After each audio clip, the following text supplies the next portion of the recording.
For the past few years, Ricky Gervais, Stephen Merchant, and Karl Pilkington have been meeting regularly for a series of pointless conversations. This is one of them. Testing. Is that all right? Hello and welcome to the Ricky Gervais Show with me, Ricky Gervais, Stephen Merchant. Hello. And the little round-headed buffoon that is Karl Pilkington. All right.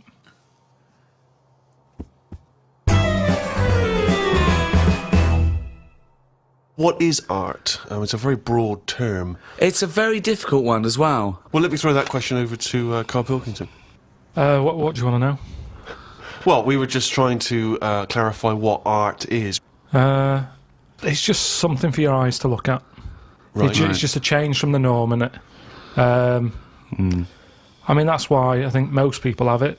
But then, the problem is, I'd never buy a piece of art.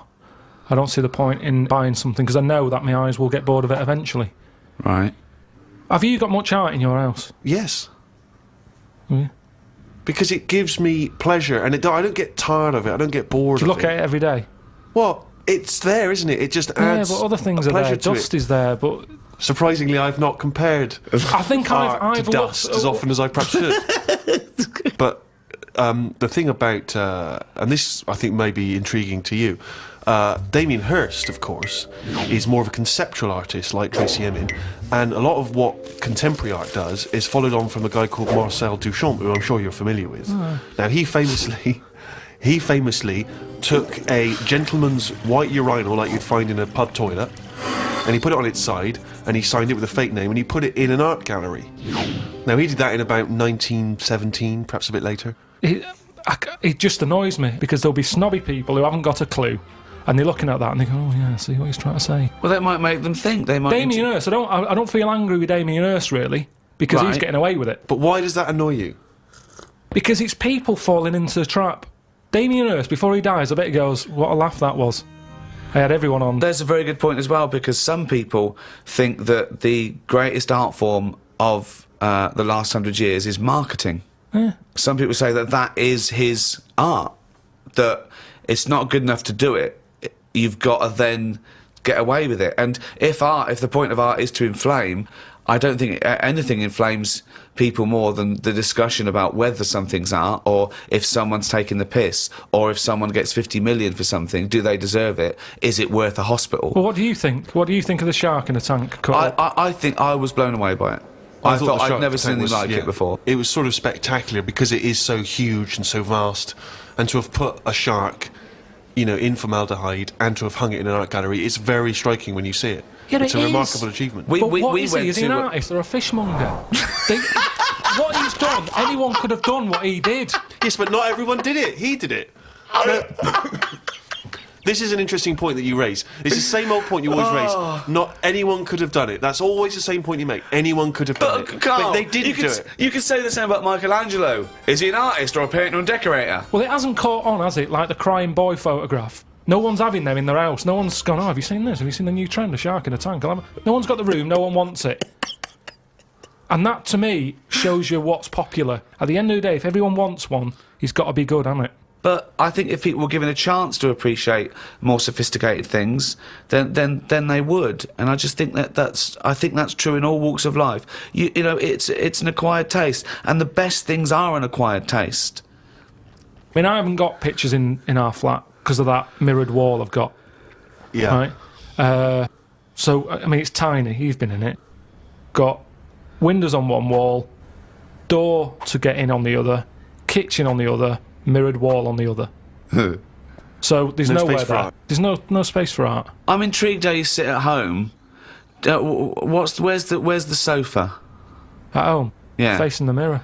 So you sit looking at yourself all night? Yeah. As opposed to a painting? Yeah, but at least that changes each day. No, it doesn't. It does, the picture changes. No, it's not. It's round and miserable. Every fucking day. No, honestly. It's good to... Because you don't look at yourself otherwise, especially me. I haven't got any hair to comb or anything. So I don't look in the mirror as much as the normal person.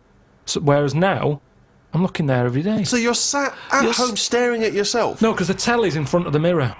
But are you not distracted by yourself? Yeah, you do. When the adverts are on, you look up, and if Suzanne's sat next to me, I tend to talk to her through the mirror. mean? So why don't you look at her when you talk to her? Well, you don't have to turn your neck or anything. There's no neck usage going on. I can just look forward. I look at the telly, lift the eyes up, look in the mirror, look at me, look at her. What does she do? No, Look back at you we're in the used mirror. to it. There's nothing wrong with that. It's like there's more people in the room in a way. It's like, And they're further away. there's nothing odd about that. Why wouldn't you use... It doesn't matter. Your Sorry, eyes, remember, your why eyes wouldn't are you still... talk to your girlfriend via a mirror all the time? Is that your question? Well, no, I think it's quite normal. If your head is facing a mirror where you can see everything in that room, remember, it's a small flat, I can see everything that's going on in there without moving my head. Stephen Hawking would be well happy. So I can look forward, she's sat next to me. If I'm watching the telly, I can say something. Now, she's getting the sound from me still because she's sat close. Yeah.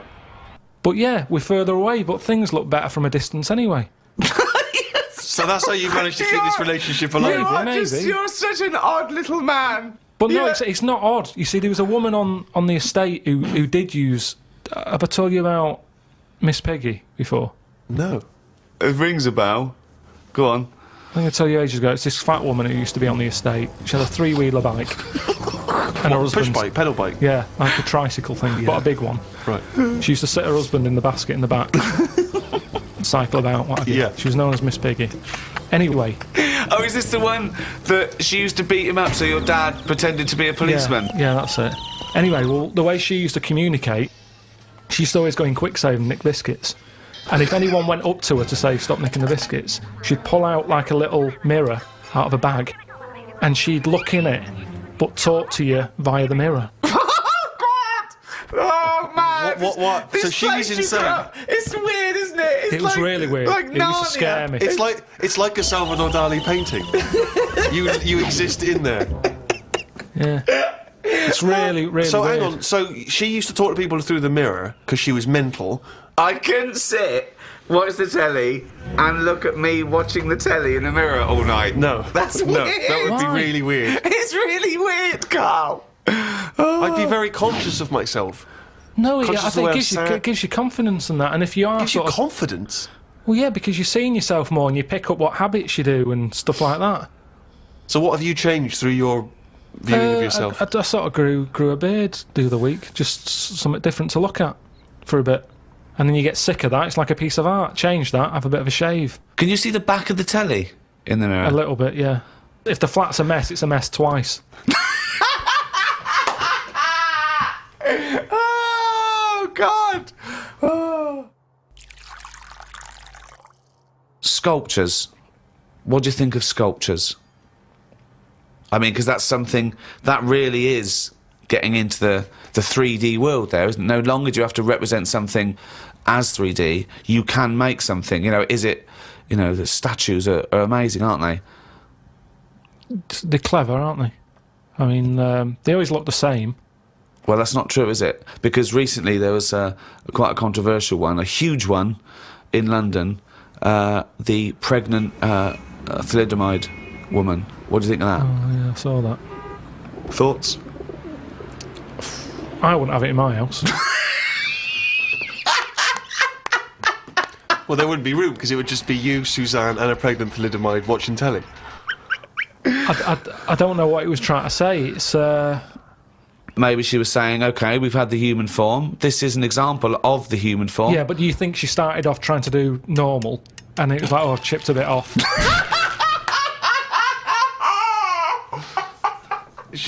One of the arms got chipped Well, off. it makes you wonder, doesn't it? And why? You see that square, Trafalgar Square, you've got that. Nelson's column, he's got one arm and a leg missing or something and a patch over his eye. Then you've got the thalidomide. Why can't they just do a full person?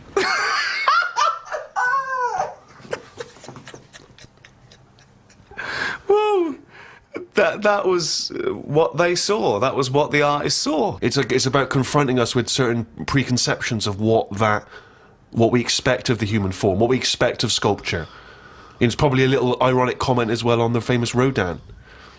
It's wrapped up with all kinds of ideas of maternity, of the human form, of what sculpture is. Why wouldn't you put that in a big public place? What about the subject? Did you think, who's that subject? Who is that woman? No, not really, because the thalidomides are around, and we've all seen one. It's not like a shocking image. It's one of life's little things that it chucks out. There's some out there, so Amazing. it's not Amazing. shocking, is it? I don't understand what you mean. I think what I thought is it just goes to show we're sort of running out of ideas. What do you think of people who are so angry at art they try and censor it or they try and destroy it? Do you think art should ever be censored? It's where you put it. If it's in a gallery, then it doesn't have to be censored. If it's in Trafalgar Square, where everyone's wandering around having a nice time, you don't want a 12-foot cock. So it's all about where you put it. I think some art looks better because of where it is. Angel of the North, that's a bit of art, but it's a bit of a surprise, isn't it? You're driving along a miserable motorway. Yeah. Oh, what's that over there? Gives you something for your eyes to look at again. Motorways are the most boring place to drive. But you go, oh, look, there's a bit of art over there. Yeah, but Stick that then Angel again, of the should you be North. looking at art when you're going at 70 miles an hour along a motorway? Well, yeah, because it's really big. You can keep your eye on it and Look in the mirror. It's not a problem. Wait till you go past it and look in the mirror like normal. So you like the Angel of the North?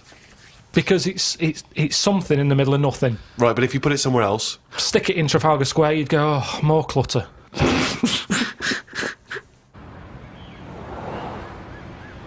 I remember we were shown the cartoon version of Animal Farm when we were about like 15, 16. We were discussing it afterwards about Napoleon. Oh yeah, great. Oh yeah, communism versus the poor proletariat and all this. And this bloke went, "You lot make me sick. It was just a nice film about some animals." Brilliant. Yeah. What's your take on that, Carl? No, go on. What's your point? Because you can see the irony there, can't you? I haven't seen it. No. If you want to do a serious point, don't use animals. No? Well, I disagree with there because I think my favourite is probably Charles Dickens, and I think the greatest story ever told is A Christmas Carol, and there's only one way that could ever be improved, and that is a Muppet Christmas That's Carol. absolutely right, yeah. So, and I think that you could, and I think people could take a lesson from that and maybe do other films with the Muppets. A Muppet Schindler's List. Yeah. I mean, you could make it so moving, couldn't you? Schindler's List in space.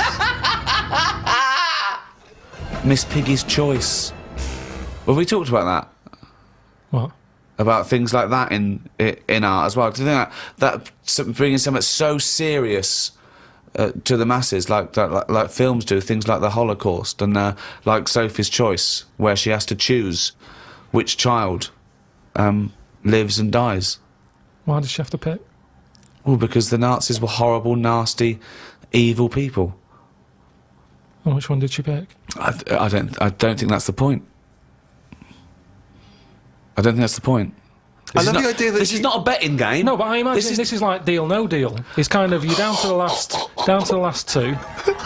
Which one are you going to go for? Oh, God. But why did you ask which one did she choose? Because even if he'd said the names, Robert and Alison, what difference would it make? You don't know the story. Why is No, it that because you've then said... I'd ask more then. If he said Alison, I'd go, what was it with Alison? What did she have over Robert?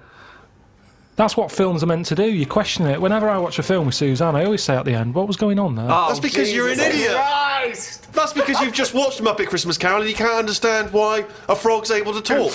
I'm all for films with a good storyline. Yeah. Brilliant. That's a perfect point. One extraordinary point. He's going to follow this up, mate. He's going to follow got this up. something there. He's got something here. Carl, go on then. What's your No. take on films? Films are really good. You can get lost in them. Right. And You like one with a good story? I mean, whenever anyone asks, it's always the same. It's Elephant Man. It's Kes. Mission Impossible 2. Mission Impossible 2. These are what you consider the great works No, I'm of just film saying art. these are ones that I've enjoyed recently. There's so many films that I haven't seen, yet you always say, oh, have you seen so-and-so? You'll Well, love Mission it. Impossible 1. And there's good news for you. 3's out. That's true.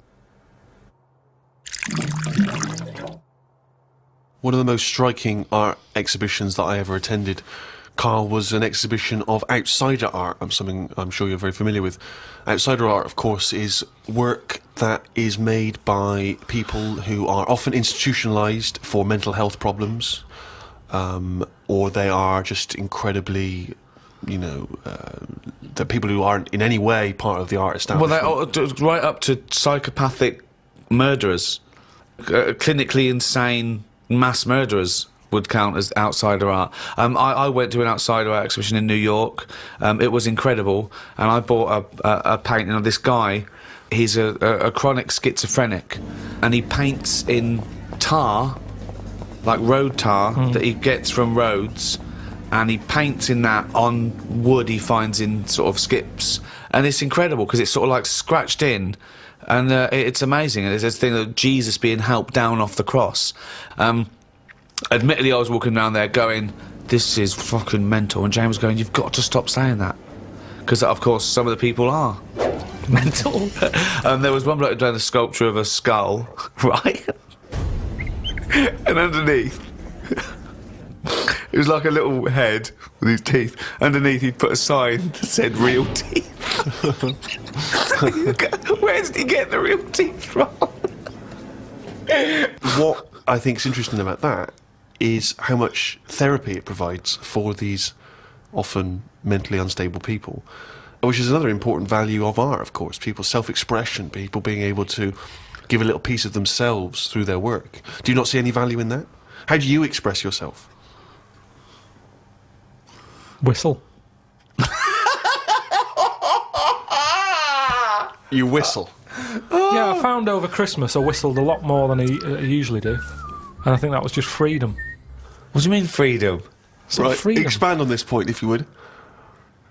Well, that's what art is, isn't it? It's you being free of all the world's heaviness on your shoulders. See, that's a great quote, that. That's great, that. For art is freedom. I love that, because I think you've really hit on something there. Would you include the free of all the world's heaviness?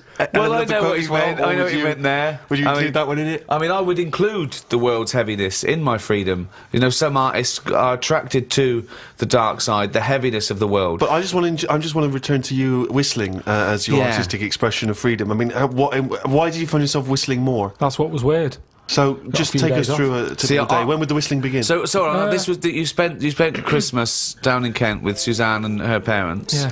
Yeah. Could I suggest something? Your freedom was thinking, I'm in my own place now, I'm going to annoy them. Well, it was mainly, it's when we were playing Scrabble. And they were taking ages to have their go, and couldn't have the radio on because the boiler affects the radio. You've got boiler problems down in Kent as well? It works, it just gives something off. Every time it kicks in, the radio goes all staticky. Right. So I just was sort of supplying the soundtrack. And what kind of things would you be whistling? It was like, I just sort of did a whistle medley. It was going from one thing to another. A Wedley. And a man was impressed. She was like, oh, you can whistle, can't you? I was going, yeah. And then she was saying, how loud can you go? I was just doing all different levels. Sorry, this sounds like a scene from One Flew Over the Cuckoo's Nest. The boiler's setting off the radio. I can whistle. Oh, you're a good whistler, aren't you? Oh, yes, Scrabble. Talk about outsider art. I love the fact that Karl's life is like living in a home when you're in your 80s. Yeah. But you felt that this was your way of expressing yourself. I just found it odd, because I don't whistle that much. I think just because I think I'm fed up most of the time when I'm in London. And you don't whistle when you're fed up. Whistling's a happy thing. You never get an angry man suddenly breaking into a Well, whistle. the people who aren't whistling are usually pissed off. But yeah, the bloke who's whistling, it's like, it's the least... He's the least annoyed person in the room when someone's whistling. Same as holding a drill. The only person that noise doesn't annoy is the bloke who's drilling. Everyone else wants to punch his face in. Same with whistling. Whistling, there's no point in whistling. No, there is. No, there's not. Don't know. I mean, our window cleaner was known as, like, you know, that's how you knew he was there. He always whistled. And in the end, he fell off his ladder, broke his front teeth. Oh. Retired. What, because he couldn't whistle? That was it. It was like, Well, yeah, he whistled all the time. Can't whistle, Well, yeah. can't clean windows. It's a bit tragic. Could he take along a whistle? Just pop that in his mouth. Yeah, I suppose he could have done. I didn't think of that. What about a flute? Or a recorder? Not London's burning again. Fucking clean the windows and then fuck off. He didn't really think this through, did he? He retired at the age of 28. And his whole family were bankrupt. With no teeth. Yeah. And just a bucket and a squeegee. Why aren't you working, Dad? Because I can't whistle. I can't whistle anymore. And if the day you give up whistling is the day I give up window cleaning. So you never whistle? No. I can't really whistle very well. No. I don't whistle, but I can whistle better than that. What, you did this for hours on end while playing Scrabble? About 2 hours. 2 hours? Hell. Put my word down. And then- this, sorry, can we just hear that again? Can we hear it? So you But were that whistling. You were whistling after you had your go as Oh, well. yeah. Fucking hell, Carl. But hang on, let's just hear a bit. That is Karl's self-expression. That is his artistic self-expression right there. A name, no tune, no nothing.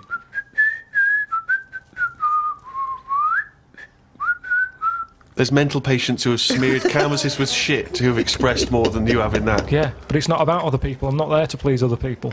You're there to annoy him. What was the best word you came up with in Scrabble? Don't knock me out Scrabble, because I do all right. What's weird is, when I play Scrabble, my brain can come up with words that I don't normally say. Okay, this isn't... No, I'm intrigued here. Your brain can come up with words you wouldn't normally say. Just words that I'd never drop into a sentence. Tree, cat. Go on. Squirm. That's using a Q. It's worth 10, that.